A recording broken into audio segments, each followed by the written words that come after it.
Hey guys, welcome back to another video tutorial from the Education App Guru. Today we're going to continue our series about how to find apps that you might use as a teacher. Already in this series we've looked at how to browse around the App Store to find the education category and other categories that might interest you. We also looked at a couple apps that'll help you to find apps, and some podcasts that you can subscribe to for app reviews and things like that. Today I'd like to show you a couple changes to the App Store that have come about in the new version of the operating system.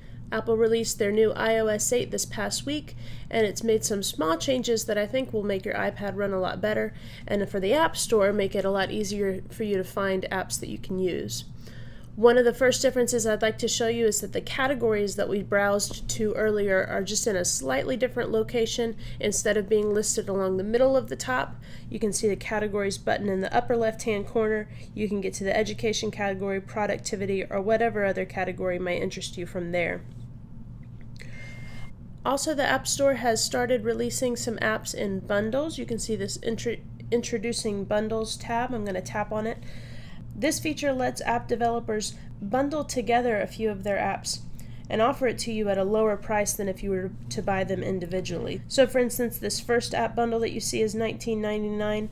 It has 3 apps in it, 3 education apps that are usually $13.99 a piece, but they're offering it to you for $19.99.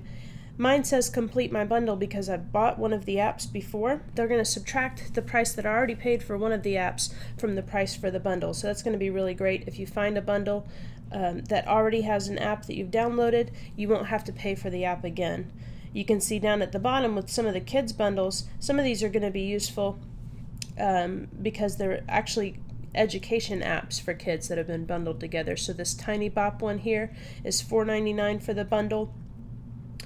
I've already downloaded both of them, but they're both really cool little apps for elementary age science classes. So those are app bundles, also new in iOS 8. The last thing that I wanted to show you is the Explore tab. If you look at the bottom of the screen, in the very center, you can see the word Explore. This is going to do a couple things for you. First of all, it'll show you app recommendations based on your location if you allow the App Store to use your location. Here you can see I have some local TV and newspaper apps that are suggested to me.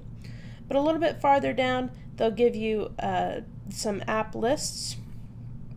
Some of these categories might be applicable for your classroom. And then along the side, they have collections of apps. If we go over to the education, you can see several collections that we saw before in the education category of the App Store, but they're a lot easier to get to here. So they've got the featured education apps, they've got their collection of apps for teachers, right on down to different grade levels of apps and the subject areas that they cover. So that's going to be a really useful feature, that Explore tab. Alright, that's going to do it for this video tutorial from the Education App Guru. You can find other tutorials on my website, edappguru.com, or on my YouTube channel. Thanks for watching!